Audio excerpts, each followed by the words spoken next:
we're out here seeing good friends. We're out here sharing song and story.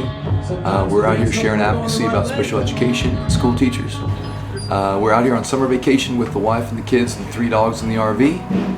And we're out here to have a good old time. And so on summer vacations, since I'm a school teacher, we generally do our summer vacations on the road. And so this is just the 5th night, leaving Kerrville, Texas. Had about 3 or 4 nights in New Mexico, and now here we are in Arizona. And the boys are playing the opener. The music, sometimes people call it roots, sometimes they call it Americana, sometimes they call it folk, sometimes they call it punk. It's all in that sort of genre of roots music, rural and urban.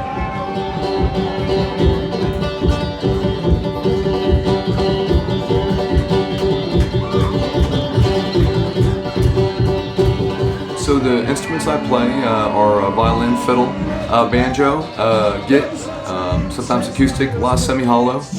I grew up in sort of a clogging community in Southwest Florida, so I do a little clogging on the board.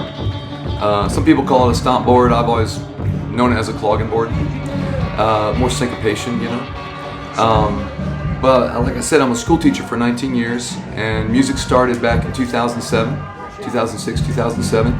Here, actually, this is interesting. The Rhythm Room was our first real show when a label that still goes on called Hillgrass Bluebilly Records found us back in the days of MySpace, of all things.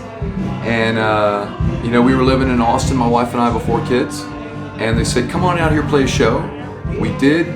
Melted my face, melted their face, and it was a happy experience. As we cry ourselves to sleep. I've always said this for a long time, it's 50-50. If I go out there and there's no energy coming from the other 50%, it's not going to happen. If I don't have the energy and they have the energy, it's not going to happen. So that's why I just kind of close my eyes and let it go.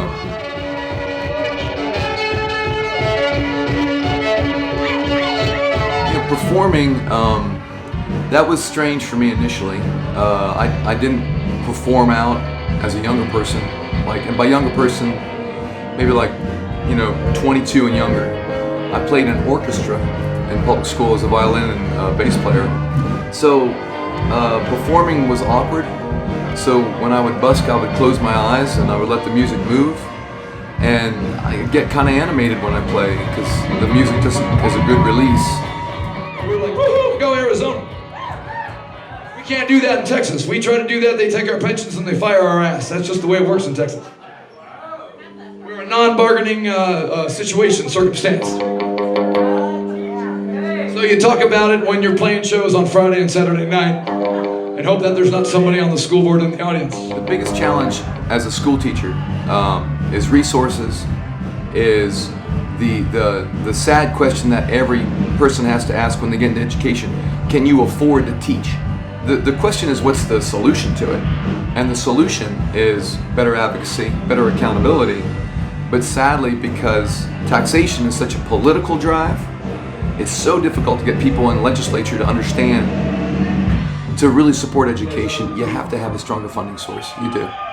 From my standpoint, the best thing I can do as a school teacher is to use this platform as an advocate and really encourage people to get involved at the classroom level and also at the legislative level in terms of lobbying and really reaching out to their representative. It matters. It sincerely matters. And for some kids, it is the difference between life and death. I swear to goodness. It's going to be always about teaching. You know, it's always going to be about education. I'm going to talk right into it here. I think the most important thing to understand if you get into education is that you're going to be confronted with so many different circumstances that many folks would say are unnatural in the workforce. You know, if you're a real estate agent or if you're a nurse or a doctor. Well, no, not necessarily, but in teaching you face suicidal tendencies, you face aggression, you face loss, you face a lot of strife for young people, and the young people need our help. They really do.